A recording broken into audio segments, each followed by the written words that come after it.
Voy a leer un poema que se llama Hombres de Verdad.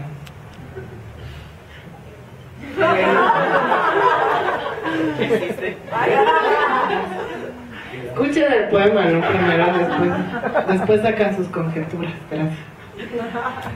Hit en Grindr, otro en Tinder, estamos conectados para estar compenetrados. Pasivo o activo, has de preguntar, seguro con lugar para poder coger en vivo. No afeminados dices en tu perfil, solo machos si te gusta el marfil. Reinas por doquier y activo dices ser, pero qué estupidez, más que tu embriaguez. Ahora te pregunto, ¿quién eres y por qué? No puedes responder y se te notan los pies. Solo porque te enseñó tu papá a ser el macho de tu mamá, no tienes por qué venir con esa mierda que está obsoleta y podrida. Los machos como tú a mí me dan repulsión. Los imbéciles como tú no deberían tener acción. Aprende a coger antes de exigir. Aprende a vivir antes de escoger. Solo nuestros cuerpos libres se han de amalgamar en el acto que fluye como el mar. Para seres que saben querer, no machos ni reinas, solo hombres y piernas, sudor y placer, que solo los hombres de verdad saben comprender. Gracias. ¿Cómo están? Buenas tardes, buenos días, buenas noches, bienvenidas, bienvenidos y bienvenides a todas aquellas personas que nos escuchan, que nos ven a través de nuestras plataformas. Hoy nuevamente regresamos con un amigo, con una persona con quien ya habíamos conversado en otro espacio sobre el último libro que había presentado y que ya estaba de alguna manera moviendo en el sector para que el público lector sobre estos temas conozca y también se acerque al mismo, lo compre fundamentalmente para garantizar la autosostenibilidad de acciones artísticas como estas, y se encuentra con nosotros Leonel para darnos detalles y para charlar un ratito sobre este trabajo que vienes realizando. Querido Leonel, ¿cómo estás? No te me vayas, no te me enojes, no pasa nada, no pasa nada. No, tranqui, perdón, pero es que estas cositas se caen y estoy No te usando preocupes. un vasito de apoyo. Y ya, a ver, le voy a decir que no se caiga. Bueno, muchísimas gracias, Saraí, por invitarme. Yo siempre feliz de conversar y reír contigo, así que, pues bueno, sí, vuelvo aquí contigo a charlar sobre el ya publicado Confesiones de una Diva Histérica. Cuando fui Al a canal. charlar contigo en esa oportunidad en el canal, pues todavía estaba en el horno, pero ahora sí ya pues ya se publicó y ya lleva unos buenos meses publicado. Qué bien, qué bien. Bueno, meses en los que estabas trabajando como funcionario público, metiendo el pecho ante las balas y donde el tiempo realmente no da para dedicarse a hacer entrevistas y a tocar puertas y a movilizar el libro. Realmente cuando el artista hace de artista, de gestor, pues la cosa no funciona del todo como uno quisiera porque el tiempo no da. Pero bueno, ahora es el momento indicado por las circunstancias de la vida que le puedes dedicar pues un ratito más a esta propuesta. Para las personas que no nos vieron en el canal y que no tienen ganas, les da flojera de ir a buscar la entrevista en YouTube, que ahí se encuentra alojada, cuéntanos sobre este libro, cuéntanos sobre la propuesta que haces en las confesiones. Bueno, este es Confesiones de una Diva Histérica, no sé si se ve muy bien. Sí, bueno. Lo veo perfecto. Listo. Es Confesiones de una Diva Histérica. La portada está hecha por Adriana Bravo, una artista visual sumamente fabulosa. Esta es la contraportada. Les muestro todo el libro. Buenísimo. Para presumirlo. Sí, pues Adriana además que tiene siempre a la venta todos sus grabados y que en la Feria del Libro se hizo millonaria. Me va a matar si escucha esto. Yo le decía, ¿pero estás vendiendo? Sí, estoy vendiendo y vendía. Mientras yo estuve ahí para hacer entrevista una media hora y vendía como unos 5 o 6 grabados. Yo, bueno, pues haremos 2 grabados. Claro, pero la millonada le ha costado el brazo, se le ha macurcado mucho el brazo. Me imagino, Así me imagino. Bueno. A ver, contamos. Sí, porque andaba usando el tórculo a cada rato. Bueno, sí, es un libro que más o menos se dedica a exponerme a mí como escritor novel. Y bueno, tiene 26 poemas, son 26 poemas muy enérgicos, algunos muy tirados hacia la política coyuntural del 2018-2019, otros mucho más personales respecto a a mi proceso personal, y seguramente me van a matar algunos académicos de la poesía, porque la poesía no es confesional, pero yo me he atrevido a hacerlo en esta ocasión. Así que voy a exigir que me den esa licencia, y pues si no me la dan, tampoco me interesa. Ay, ya me volví a perder. No te y preocupes. Entonces es un libro, como te digo, con estas características, pero también que expone una situación que no muchos cuentan, ¿no? Que es la vida de las personas mariconas, marimachas y trabas, desde esa militancia, no desde el amplio espectro LGBT, sino esas experiencias. Yo le digo que es como así, un borracho estaba, pero me acuerdo en poesía, pero más marica. Pero claro, esa es mi definición personal y muchos no estarán de acuerdo con ello, pero yo creo que sí, en esa parte confesional y vivencial, pues el libro muestra en prosa poética muchas cosas que yo he sentido, he vivido y también he presenciado, ¿no? Bueno, en primera instancia, querido Leonel, las licencias, no sé si es necesario siempre corresponderlas, es decir, corresponder a estas licencias cuando uno escribe desde cualquier posición, porque también sería como que, digamos, ponerse al nivel de la academia, es decir, estar respondiendo a todo lo que la academia dice que debe ser. Y yo creo que el arte, si uno de los elementos que caracteriza el ámbito artístico es el ser irreverente, el ir contra eso, el poder cambiar encima de las mismas reglas. No siempre sale bien, porque si no todos los irreverentes del mundo fueran grandes artistas, pero el acto mismo, el hecho de estar ahí y de ser y de atreverte a mostrarlo al público, creo que ya es un punto de avance importante. Sí, para mí ha sido una experiencia definitivamente catárquica, ha sido una experiencia fabulosa porque el poemario entero está editado por César Antesana, entonces recibir la guía poética de César y además las instrucciones académicas de su parte para mí ha sido fabuloso, ¿no? Yo creo que esta es mi primera aparición en el ámbito literario, sin duda no va a ser la única. Y sin duda es algo de lo que me enorgullezco. Este libro ha tardado 4 años en publicarse, desde el 2017, entonces ha sido para mí realmente una experiencia de crecimiento entre el desarrollo del libro. Y bueno, nos ha agarrado tantas cosas en el intermedio, esto se tenía que presentar el 2020, llegó la pandemia. Claro. Y bueno, han pasado un millón de cosas que no nos han permitido realizarlo en tiempo, ¿no? Pero ahora yo creo que es como mi presentación, muy histérica, muy personal y muy diva, digámosle. Yo siempre voy a militar desde eso, desde ser la diva de los Andes, la diva de la poesía paceña. Antes autoproclamada, pues ahora no sé si me dirán así, pero tampoco me importa. Bueno, pues haremos elecciones, querida, no seamos antidemocráticos. Bueno, ya.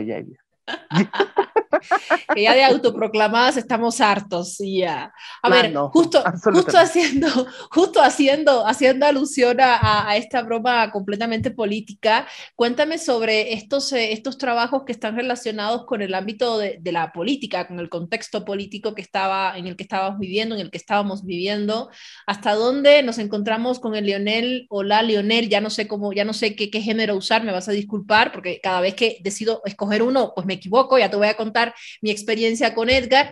Y por un lado tenemos al político y por otro lado tenemos al poeta o a la poeta. ¿Hasta dónde va? Sí, yo soy partidario de que los artistas jamás se deben divorciar de lo político, porque incluso lo artístico es político, ¿no? Entonces, cualquier expresión artística, cultural de una persona deviene digamos, en una reacción política del otro, ¿no? Entonces sí creo que es imposible divorciar al artista de lo político. Y bueno, Confesiones de una diva histérica lo he escrito entre el 2017 y el 2018. Ahí acabé de escribir los últimos poemas. El 2019, perdón. Entonces hay ciertos tintes, ¿no? De lo que estaba pasando en nuestro país, de la polarización que estaba surgiendo, incluso de las falsas percepciones que se han tomado tanto como realidades dentro de lo que ha sucedido en noviembre del 2019, la misma situación de disque vivir en una dictadura, que yo siempre he defendido eso, no defendiendo al presidente o al presidente de turno, sino en realidad yo no creo que en ese entonces hayan existido condiciones que nos debieran hacer decir que vivíamos en dictadura, ¿no? Porque podíamos expresar muchas cosas que en el 2020 al menos no se podía. Claro. Para nada, porque o era un acto completamente sedicioso o era una situación de rebeldía que no iban a permitir las fuerzas del orden, ¿no? Entonces, cuando ya intervienen las fuerzas del orden para realizar censura a cosas artísticas, pues yo sí creo que sí podríamos estar viviendo en un proceso dictatorial y tiránico, ¿no? Pero cuando no existen esas características, yo creo que no. Entonces, yo he escrito este libro como una denuncia más que todo en lo político a las posturas muy flácidas de la izquierda de ese entonces y a las posturas tan extremas y tan antiderechos de la derecha, ¿no? Que al final han propiciado lo que pasó el 2019. Para mí como artista, observar toda esa situación, si bien no ha sido un trauma, ha sido una experiencia pues inolvidable, ¿no? Es algo que seguramente voy a seguir escribiendo en mis letras, los dolores que ha conllevado, no solamente para mi familia o para mí como persona, sino para el colectivo como personas, claro. Las muertes, la pandemia, o sea, han sido un montón de cosas de las que seguramente yo a futuro hablaré. Pero este libro es más que todo eso, es la antesala, yo le digo a lo que iba a pasar. Yo incluso me decía a mí mismo, he escrito un montón de cosas que el 2020 me decía a mí mismo que ahora no podría escribir. Y seguramente en ese entonces había un montón de gente que me alababa. Tengo un poema que más o menos es como célebre, que se llama New Americana, donde le echo tierra a todo el mundo y yo me dedico a tomar martinis, así termina el poema. Pero yo me decía a mí mismo, si hubiese escrito ese poema el 2020, seguramente yo hubiera vivido una censura terrible, porque en ese entonces, el 2017, 2018, cuando yo leo por primera vez el poema inédito ante la gente, era como, wow, al fin alguien que dice algo desde el arte, y no solamente atacando a tal, sino a todos y no sé qué. Pero ya cuando tú te encuentras en una situación de asumir también posiciones, ahí te das cuenta que no solamente hay una censura global sobre lo que se tiene que decir y lo que no se debe decir, sino también hay una censura parcial de estos grupos que no te permiten ni siquiera desde un campo artístico decir lo que tú sientes y lo que piensas. Claro, claro. Siempre es un riesgo y me parece también sincero el reconocer que las obras y que el trabajo artístico está de alguna manera dialogando en tu caso, ¿no? Con el contexto que estás viviendo. ¿Quién es la diva? ¿Cómo entender desde el posicionamiento político, sexual, ideológico de Leonel el concepto de diva? La diva de los Andes nace el 2016. La primera vez que me tiño el pelo. Bueno, ahora ya no me lo tiño porque ¿Ese es el color natural? Solo por saber. Sí. Ah, ya. Okay. Sí, no. Este es mi cabello. Me tiño el pelo por primera vez el 2016. Yo estaba estudiando Derecho, ya estaba en cuarto año. Entonces era como una oportunidad para yo surgir en otros ámbitos que a mí siempre, el arte siempre está presente en casa. Yo he estudiado 2 años en el Conservatorio Canto Lírico, entonces siempre ha estado el arte metido en mi vida, ¿no? Entonces yo en ese entonces quería como cambiar el chip, porque en Derecho es una cosa muy cerrada, muy rectangular. Claro. Y yo quería como, ya, vámonos a otro lado. Y me tiñó el pelo por primera vez y ahí nace, yo creo, la diva de los Andes, la diva autoproclamada en ese entonces de los Andes, porque nace como un personaje irreverente, arrogante e histérico, ¿no? Es un personaje que no teme decirle las cosas y no teme tener actitudes cortantes con gente con la que realmente no puede congeniar opiniones, pero que la respeta en el marco de lo que significa respetar una opinión, ¿no? Y no secundar una posición de odio en su caso, porque hay este debate de cuáles son opiniones que se deben respetar y qué son las posiciones de odio que se reproducen, ¿no? Entonces, claro, yo creo que la diva lo que hacía era más bien burlarse de esas posiciones de odio, que lo sigue haciendo, lo voy a seguir haciendo hasta que me muera, y, y mofarse de eso, ¿no? Y encontré la poesía en el intermedio, que te da tantas licencias de escritura, de mezcla, y además la conjunción de palabras en un verso, en una prosa, en una estrofa es pues maravilloso. Entonces te da mucha libertad para hacer lo que estabas haciendo en vivo y en directo o chupando con tus cuates, pero esta vez de manera más artística y más poética. Ahí yo creo que nazco como la diva de la poesía paceña el 2017, que tengo la fortuna y la felicidad de caer en el Almatroste y de conocerlo al César Antezana. Yo creo que definitivamente ese es uno de los hitos más importantes de mi vida, ¿no? Y ya de ahí desarrollamos todo este concepto de lo que significa ser la diva de los Andes, la diva de la poesía paceña, la estética que utilizo cada que me presento, algo que me decía una persona que me vio justamente este sábado, que tenía lectura de poesía en el Centro Cultural Telonios. De mucho tiempo me vi con esta persona y me dijo, lo único que sé es que cada que tienes lectura de poesía es tacones, eso es lo primero que voy a ver. Y eso es lo que le quiero dar a la gente siempre, que es una característica ya mía, ¿no? Entonces es como, tengo lectura de poesía, me voy a arreglar de la mejor forma y me voy a entaconar para que disfruten, o también para que se escandalicen un rato, ¿no? Que yo creo que es necesario. Sí, sí, siempre es necesario y un poco como que te saca del lugar común. ¿Cómo funciona esta diva en los espacios públicos, en los espacios en los que no va a leer y donde tiene que enfrentarse con la realidad más allá del personaje poético y ficcional en el que vive o el que se arma, si es que es así? Es que hay un personaje desarrollado que es una diva completamente histérica y arrogante, y hay Leonel Inti, que es una persona muy histérica e histriónica. Entonces, y aquí ya no es diva, ¿no? Aquí es Leonel Inti, es la persona, es el que tributa, el que va a pagar sus cuentas al banco, el que trabaja. A mí me ha costado un poco, pero no he perdido nada de mi identidad ni de mi naturaleza, debo reconocerlo. Yo iba a trabajar con tacos, porque yo siempre, más allá del personaje, siempre me he visto en la ropa como una forma de expresión y también de crear cierta ambigüedad respecto a lo que soy. Por eso, si tú me dices él, volviendo a ese debate, o diré a ese tema, o me dices ella, a mí no me va a molestar, pero a mí, hay muchas personas que ponen sus pronombres en anticipado, ¿no? Pero, por ejemplo, yo no. Si a mí me dicen, claro que siempre prefiero que me traten como él, porque yo me considero un hombre homosexual. Y eso es lo que soy. Pero tengo muchas personas, muchas amigas y muchas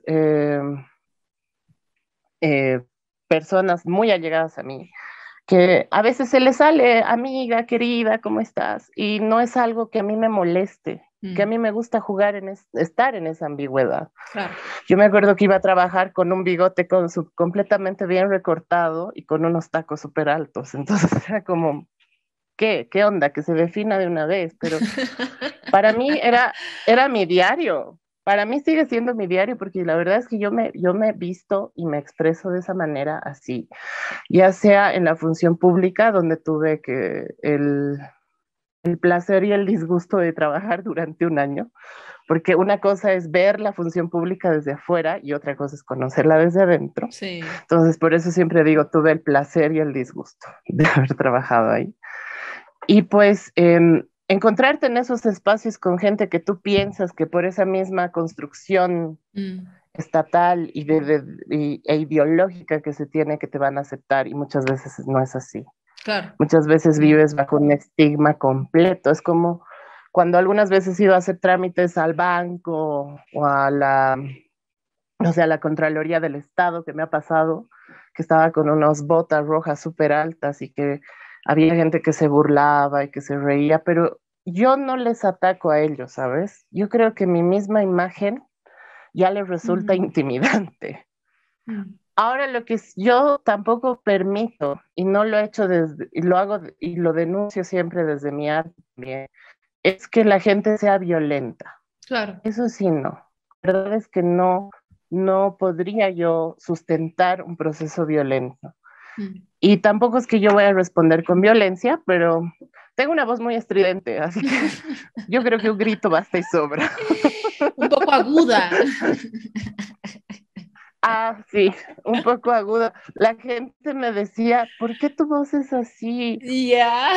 ¿Será que tú haces ejercicios para que...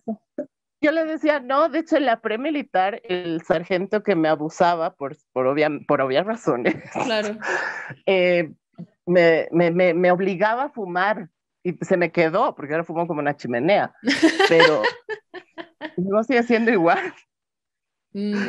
Claro, esos procesos a los que uno tiene por los que uno tiene que pasar. Te contaba lo del Edgar Solís porque justamente estábamos charlando con él sobre Nación Marica y de igual manera reivindica, ¿no? a los maricas, a los maricones, a las mamarrachas, en fin. Y me decía, nosotras, todo el tiempo. ¿No? Nosotras, haciendo alusión a él y a ella y a su compañera, me decía nosotras, y yo le decía querido Edgar, ¿no? Porque le tengo mucho cariño, lo conozco hace mucho tiempo, pero yo nunca he reparado decir, antes de la entrevista, decir, ¿cómo le voy a llamar? Porque siento que es una posición incluso medio hipócrita, medio, ¿cómo explicarte? Impuesta, digo, desde mi perspectiva comunicacionalmente hablando.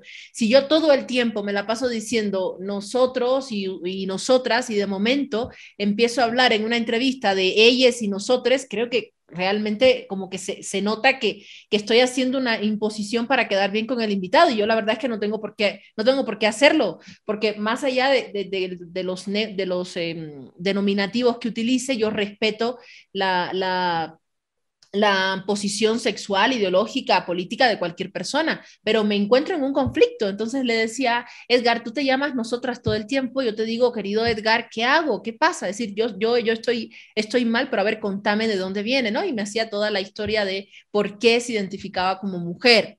Y tiene que ver también con esta idea, según me contaba, del tomar como bandera ese espacio al que siempre lo relegaban de forma ofensiva. Entonces, si eres tan blandito como ella, si eres tan suavito como ella, si eres una mujer, por tanto no puedes hacer trabajo de construcción porque eres una ella en mal sentido, pues nos vamos a convertir en ellas, ¿no? Yo le decía, perfecto, buenísimo, ahora entiendo, pero ahora me pongo en la situación de que cada vez que hablo con una amistad, con un amigo, una amiga, una amigue en ese sentido, tengo que decirle antes, bueno, a ver, ¿cómo te llamo? ¿No? Porque también tiene que ver con un tema de establecer modos de pensar distintos desde la misma comunicación y con el Edgar quedó todo claro y ya está. Y yo, bueno, pues así lo voy a reflejar. Pero por eso te decía en tu caso, ¿cómo hacemos? ¿No? Porque me parece interesante el cómo es evaluado, analizado, digamos, desde cada perspectiva el mismo fenómeno. Claro, es como yo milito en la misma posición que el Edgar respecto a eso, en el gremio Marifrunzi, como dice él. Marifrunzi. Me encanta lo que hacen así y te vuelven la palabra una herramienta de... Es que es eso, el Edgar, claro. y esas influencias son las que yo tengo al momento de escribir el Confesiones de una diva histérica, ¿no? Al verlo al César Antesana, al Edgar Solís. Es eso, es reivindicar lo que tanto mellan ciertas palabras. Entonces, yo, por ejemplo, cuando yo me presento a alguien, les digo, hola, me llamo Leonel Inti y soy maricón. Entonces, los otros son como, ¿qué? ¿Cuál es la situación? ¿Por qué te denigras de esa manera? Y no me estoy denigrando, en realidad estoy asumiendo con orgullo. ¿Por qué te denigras? Porque nos dicen que yo me estoy autodenigrando al decirme maricón.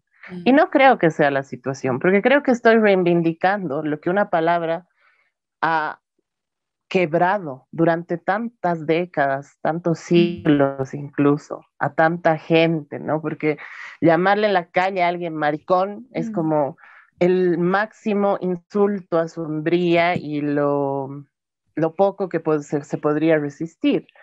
Cuando en realidad no, cuando en realidad los maricones nos deberíamos sentir orgullosos de ser maricones y de haber resistido.